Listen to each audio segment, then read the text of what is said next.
importante pra você. Vai ficar muito mais importante na TV. É só dar asas à imaginação, colocar na tela o nosso coração. Do impossível ser possível na televisão. Luz, produtora e imaginação. Luz, produtora, imagem e som. Chegou a sua vez de ser a nossa inspiração.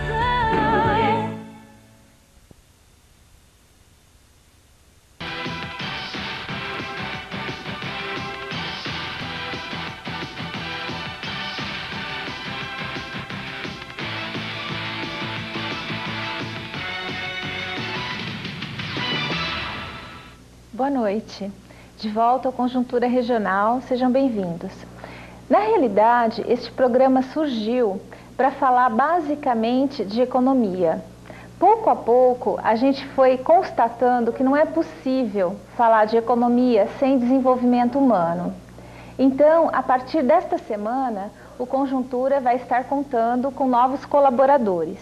Durante o programa de hoje, eu estarei apresentando um de nossos colaboradores. E o tema desta pessoa é justamente o desenvolvimento humano, ou seja, como fazer para que a gente tenha atitudes vencedoras. Nos vemos em alguns instantes, até lá.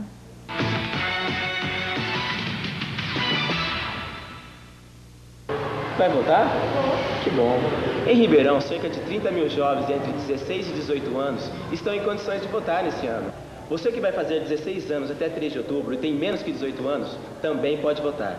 Faça como eu. Procure um cartório eleitoral no seu bairro e leve RG e comprovante de residência até 5 de maio. Vamos nessa. A sua participação é muito importante. Câmara Municipal de Ribeirão Preto.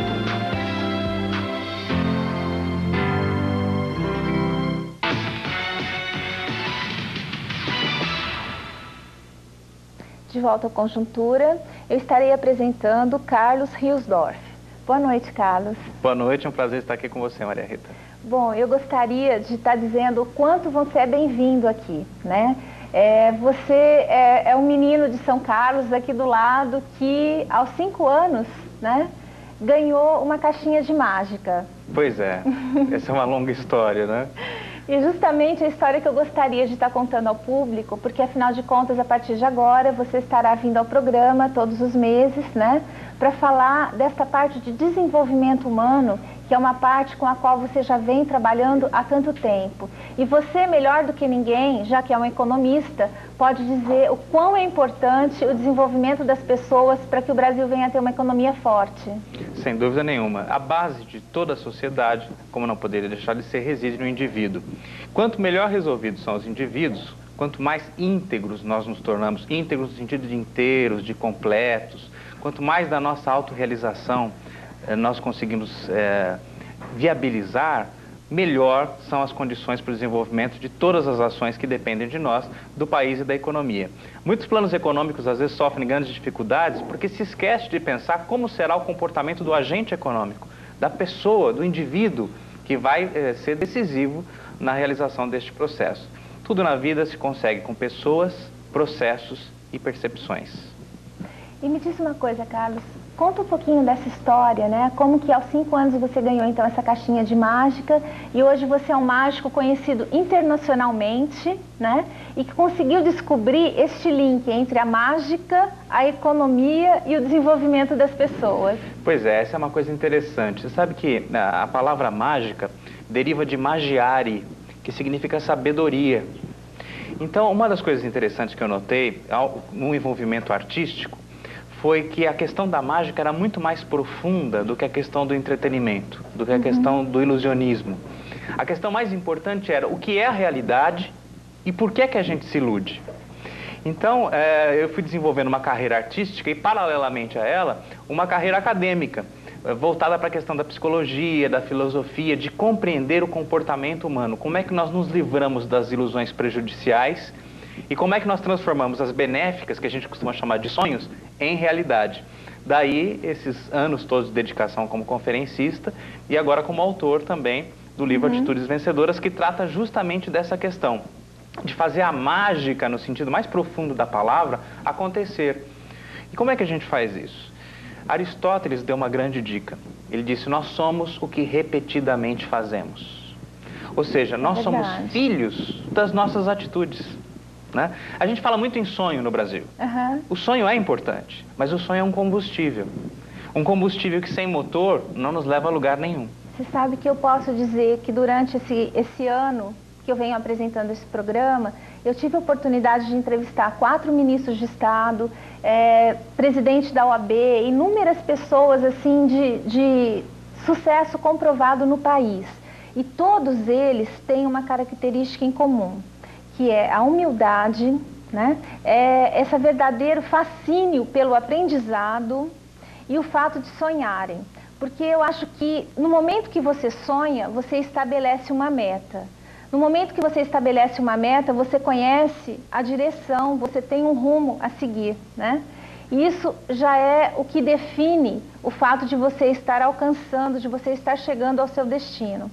Então, eu realmente tenho que concordar que essa parte do sonho é uma condição sine qua non para que a gente se destaque e para que a gente tenha sucesso em qualquer que seja a nossa profissão, a nossa atividade. Desde que a gente não fique preso no sonho, porque o sonho sem atitude é delírio, né? Então nós vamos encontrar muitas pessoas hoje, já com muitos anos de experiência, que vão dizer assim, eu não realizei meus sonhos. Mas você sonhava muito, queria intensamente. Então por que não realizou? Porque faltou atitude. E persistência. Né? Então é fundamental que a gente compreenda esse dito de Aristóteles. Nós somos o que repetidamente fazemos. As pessoas que exercitam todos os dias o perdão se tornam misericordiosas. As pessoas que exercitam todo dia o amor se tornam amoráveis. Sócrates dizia também, né, o exercício contínuo da virtude torna virtuoso o coração. Então, o que é uma pessoa de sucesso? É uma pessoa que comemora sucessos todos os dias, diante de todas as oportunidades que a vida oferece. É verdade. O sucesso não é um evento, não é um momento, não é o final de um processo. O sucesso é algo que tem que ser cotidiano. É uma vitória sobre outra vitória, sobre outra vitória, e assim nós vamos conquistando a mais importante delas, que é o domínio sobre nós mesmos. É verdade.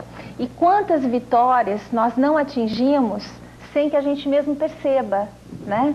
Então, a própria vitória de ser sobrevivente, né? De estar vivo após ontem, enfim, isso são pequenas coisas que a gente às vezes não percebe, não se atém a elas, né?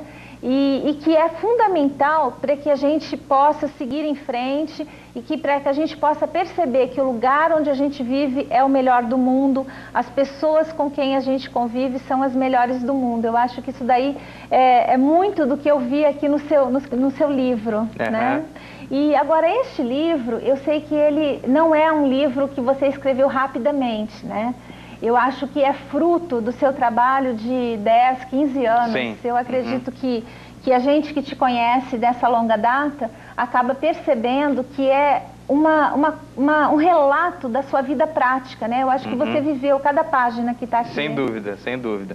Eu coloquei nesse livro os conhecimentos mais relevantes deste processo de busca pela autorrealização, vencendo as barreiras mais comuns que nós como seres humanos temos.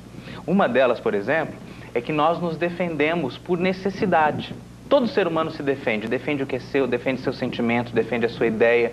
E nós não percebemos que nós desenvolvemos tantos mecanismos de defesa que eles acabam sendo mais importantes que a nossa essência. Então, para alcançarmos a autorrealização, para alcançarmos o sucesso, nós precisamos abandonar uma série de mecanismos de defesa que não são mais necessários, mas se tornaram tão parte de nós mesmos que são como uma maquiagem que a gente está utilizando no dia a dia. E a gente precisa se desvencilhar dela para sermos mais felizes, para sermos mais prósperos.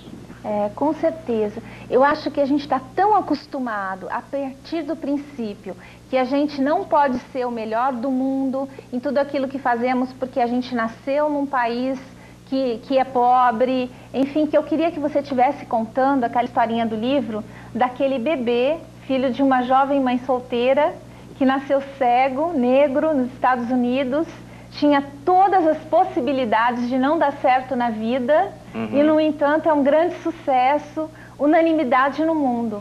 Pois é. E isso é uma história que é recorrente na biografia dos grandes nomes, das pessoas que escreveram nome na história da humanidade, nas mais diversas áreas, né? Isaac Newton, por exemplo, foi considerado débil quando nasceu. Achavam que ele não ia sequer sobreviver. A cabeça era muito grande e o pescoço não conseguia conter o peso da cabeça. Albert Einstein foi expulso da escola pelo menos 5 vezes. Foi reprovado no teste que fez para o Instituto Politécnico de Zurique como incapacitado para os estudos superiores. E foi Albert Einstein.